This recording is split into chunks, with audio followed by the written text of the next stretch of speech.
시댁에는 30만 원, 우리 집에는 10만 원. 남편이 매번 몰래 5만 원씩 빼서 자기 집에 가져다 줬던 거였습니다. 제가 봉투에 20만 원씩 넣었는데 남편은 매번 그 안에서 목내 5만 원 2장을 빼서 시댁에 추가로 넣었어요. 저는 3년 동안 이것도 모르고 살았습니다. 저는 30살, 결혼 3년 차 아내입니다. 남편과 저는 현재 맞벌이 중이고 시댁과는 분가하여 꽤나 먼 거리에 살고 있어요. 결혼 처음부터 우리 부부는 원칙을 세웠습니다. 양가 부모님께 든든하게 용돈을 드리기로요. 명절이나 생일이 다가오면 각각 20만 원씩 하여 양가 부모님께 드리기로 합의했습니다. 그리고 그 용돈은 흰색 봉투에 깔끔하게 넣어서 드리기로 했어요. 예의 바르게, 성의 있게요. 그리고 우리 부부는 한 가지 규칙을 정했습니다. 용돈을 드린 후에 부모님이 고마워하신다거나 이런 말씀을 저희에게 하지 말아달라고 부탁드리기로요. 왜냐하면 저는 남편이 사위 역할을 제대로 하고 싶다고 했으니까요. 남편이 직접 봉투를 건네면서 자연스럽게 부모님의 기색을 느낄 수 있었고 그 상호작용 자체가 남편을 기쁘게 했습니다. 그리고 저도 그 마음에 동의했어요.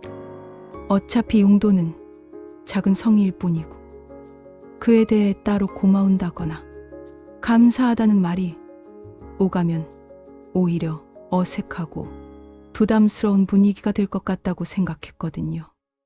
그래서 저는 매번 생활비에서 20만 원을 챙겨서 흰색 봉투에 깔끔하게 넣었습니다.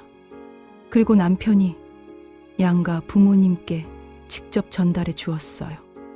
우리 부부에서 생활비 담당은 저입니다. 남편은 용돈을 받아서 생활하고 있고요. 그래서 용돈을 챙기는 것도 제 몫이었어요. 남편은 그냥 전달하는 역할만 했습니다.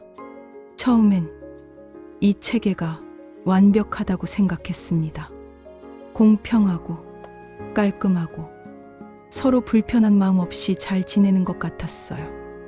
그런데 우연한 계기로 진실을 알게 됐습니다.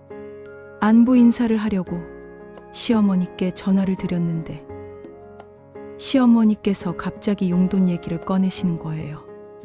몇몇몇몇 생일이야 각자 쓰니까 그렇다 쳐도 30만 원은 명절 용돈으로 너무하지 않을까. 순간 귀가 깜짝 놀랐습니다. 30만 원이요? 시어머니, 30만 원이요? 저는 20만 원씩 드리고 있는데요. 그러자 시어머니께서 이렇게 말씀하셨습니다. 그래, 그럼 30만 원은 너무 작은 것 같은데. 전화를 끊고 한참을 생각하고 있었습니다. 어떻게 된 일인지 이해가 안 됐어요. 제가 20만 원을 넣었는데 시댁에서는 30만 원을 받으셨다는 거잖아요. 그럼 나머지 10만 원은 어디서 온 건가요? 혹시 남편이 본인 돈을 따로 보탰나 싶었습니다. 그래서 저희 엄마에게 슬쩍 전화를 걸었어요. 엄마, 용돈 20만 원 받으셨다며? 무슨 20만 원? 10만 원인데? 안 그래도 너네 요즘 몇 년간 힘들다며. 괜찮니? 그 순간 뒤통수를 세게 맞은 것 같은 충격이 밀려왔습니다. 친정에는 10만 원, 시댁에는 30만 원, 제가 20만 원씩 넣었는데 친정에는 10만 원만 가고 시댁에는 30만 원이 간 거였습니다. 남편이 매번 봉투에서 목내 5만 원 2장을 빼서 시댁 봉투에 추가로 넣었던 거였어요. 제가 정성스럽게 챙긴 20만 원, 그중 절반이 친정으로는 가지 못하고 시댁으로 목내 이동되었던 겁니다. 그 밤 남편에게 따졌습니다. 여보, 시댁에 30만 원 드리고 친정에는 10만 원 드리는 거 맞아? 매번 목내 돈을 빼서 시댁에 넣은 거야? 남편은 순순히 사실을 밝혔습니다. 그냥 공평하게 주는 게 왜 못 이해하냐고. 시댁과 친정이 다른 상황잖아. 장모님보다 우리 엄마가 나이도 많고 장인어른이 그래도 소소하게 계약직으로 운전하시는 걸. 남편의 목소리는 오히려 답답해진 듯 했습니다. 돈 들어올 곳도 많은데 10만 원 차이가 뭐 어떻다고 그래? 그렇다고 며느리가 많은 것도 아닌데. 너 한 명인데 10만 원 정도 손해본 게 그렇게 아깝냐? 나도 처음 얘기하는데 마음에 들지 않았어. 기가 막혀서 말이 안 나왔습니다. 잠깐 이것을 정리해 보겠습니다. 남편은 처음부터 이 생각을 가지고 있었던 거라면 왜 저에게 말하지 않았냐는 건지요. 우리 부부가 같이 합의하여 20만 원씩 균등하게 드리기로 했는데 남편은 그 합의를 일단 받아들이고 목례 바꾸어왔던 거잖아요.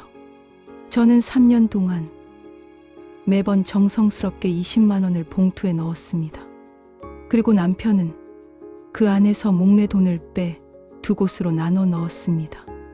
이건 단순히 돈의 액수 문제가 아니었습니다. 저를 속였고 저희 친정을 속였고 3년 동안 기만한 거였어요. 그리고 들켰을 때 남편의 태도는 더 충격적이었습니다. 지금은 이렇게 된 거니까 앞으로 이렇게 하자. 남편은 이렇게 말했습니다. 우리 회사 동료들의 와이프들은 다 시댁에 들어가서 살는다고. 넌 거리가 멀니까 그런 스트레스 없잖아. 그 정도는 양보해도 되는 게 아니냐. 양보라는 단어가 귀에 걸렸습니다. 제가 무엇을 양보해야 하는 건가요? 남편이 목례 돈을 빼서 시댁에 넣는 행동을 제가 양보해야 하는 건가요? 그리고 그 행동이 앞으로도 계속될 것이라는 말인가요? 저도 고민했습니다. 결혼 3년 차라는 것도, 이혼 후의 사회적 시선도, 부모님에게 안고드리는 죄책감도요. 하지만 아무리 생각해도 돌아오는 결론은 하나였습니다. 남편은 돈만 목례 바꾸는 것이 아니라 우리 친정을 만만하게 보고 있다는 것을요. 남편은 외동아들입니다. 시댁에서 며느리는 저 한 명뿐이고요. 그리고 시댁은 아들이 하나이니 바라는 것이 조금 많은 편이라는 것도 알고 있었습니다.